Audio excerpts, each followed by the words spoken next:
ყოფილი ჟურნალისტი, მწერალი, 5 შვილის დედა. დღეს მეძავია. 50 ლარი შემომთავაზა, 10 თვეა უკვე ასე ვცხოვრობ. და ხშირად გიწევთ. როდესაც სექსში გამომცდიან, მეორედ აღარ უჩნდებათ სურვილი. მეუღლე მარი კითხა, ეს ფული საიდან არის? ამას თუ არ გავაკეთებ, ჩემი შვილები დაიხოცებიან.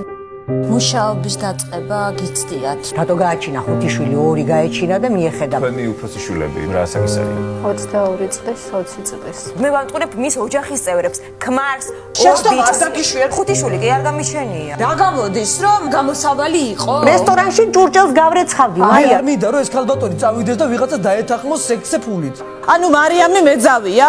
მე ჩემი ხელფასი ფული არასდროს არ აგიღია სექსში? მე მას არ განვიხილავ როგორც რუსს. ჩვენი მაყურებელი არის გაურებული. თითქმის ყველა მაწიეთ ხელი? თქვენმა შვილებმა რომ ეს გაიგონათ. არ მოპატიებენ.